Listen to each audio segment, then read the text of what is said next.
Remember when streaming services like Netflix first launched and the appeal was that they were cheaper than cable? But now that there are just so many different platforms, subscribing to all of them, which you'll need to do if you actually want to watch everything, doesn't seem to be saving customers that much money anymore. And people are getting tired of all those expenses. Let's go back to 2020. I know, not the best year to relive, but just for a moment. Think about all the time you spent at home streaming shows like Tiger King, Succession, and Ted Lasso. All those shows are on separate platforms, so if you wanted to keep up, you basically had to pay up. Suddenly, streaming felt like it wasn't that much cheaper than cable. Today, streaming platforms still dominate the world of entertainment, but we're not seeing as many new services pop up, and existing ones are now more focused on surviving in such a competitive landscape. Some of the casualties, some of the costs of this sort of warfare, it's starting to come out. Companies are starting to see where they're kind of bleeding from this fight that they're in. It's shaking out who's going to survive and who's not.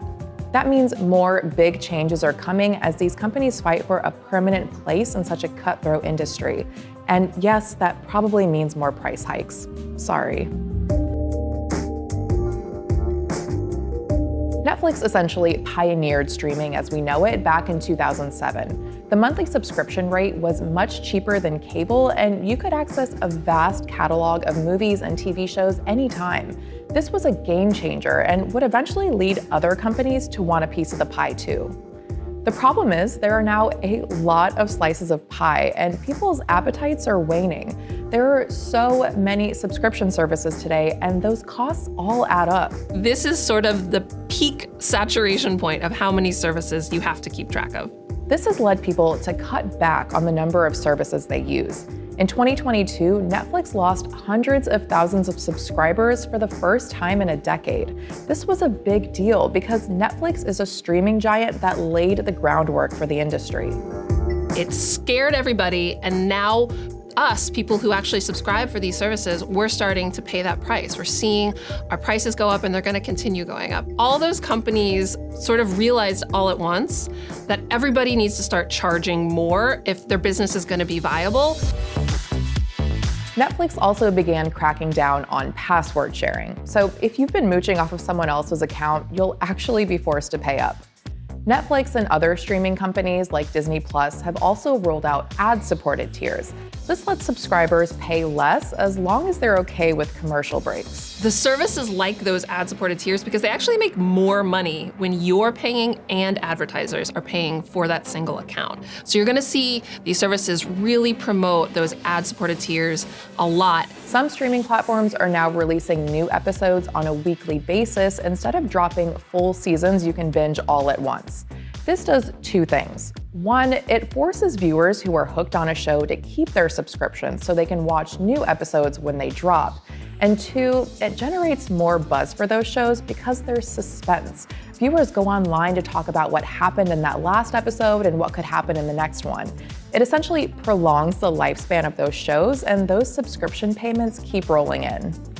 I actually like when episodes are released on a weekly basis because there is just so much out there that trying to binge something so that you can keep up or avoid spoilers can be exhausting. And sometimes it feels like a to-do list, and watching TV is supposed to be enjoyable and relaxing. So even though companies do this because they have something to gain, sometimes it can be beneficial for viewers too. Mergers are probably the biggest indicator that the streaming industry is maturing and adapting. The HBO Max Discovery Plus merger is the most prominent recent example. In April 2022, Discovery and Warner Media closed a $43 billion mega merger to form Warner Bros. Discovery. As part of the merger, it's combining the HBO Max and Discovery Plus streaming services starting in the spring of 2023. Paramount Plus is also merging with Showtime. The good thing about these mergers is you can find more content on a single platform instead of hopping between so many services. But it comes at a cost, meaning price hikes. It's what companies have to do if they want to survive in such a competitive space. Because so many of these services are part of big companies that bet so many billions of dollars, it's likely you're going to see more of these companies combined going forward, because the only way you can survive is to be gigantic.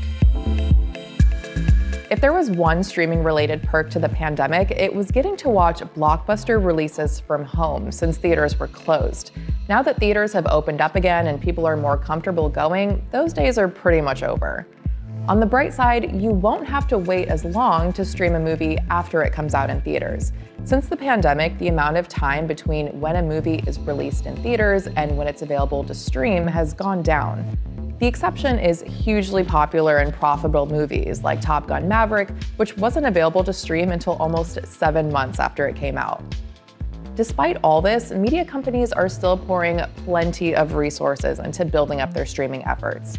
In late 2022, Disney bought the last remaining share of BAMTech, the company that powers its streaming services. So they're continuing to put investment into these streaming services that you use, even though we've reached the point where there's a group, they're investors, that are starting to say, we want you to start showing us how you can make money from these services, not just how you can spend money for them. In the months and years ahead, it'll be less about launching new streaming services and more about the existing ones fine-tuning their strategies. You'll have as many, if not more, options than ever, but those options are going to change. There might be sort of restrictions on things that weren't necessarily a premium perk before. Maybe it becomes something you have to pay for. That seems to be a common theme, paying more for services that were initially marketed as cheaper, more valuable options. But as the market becomes more saturated and customers look for ways to cut costs, streaming companies will do whatever they can to keep you coming back for that TV show or movie everyone just can't stop talking about. And they know that's probably a price you're willing to pay. Thanks so much for watching. Let us know in the comments which streaming services you have and whether you'll keep paying even if prices go up. Is the price worth it to you? And don't forget to give this video a thumbs up and subscribe for more from CNET.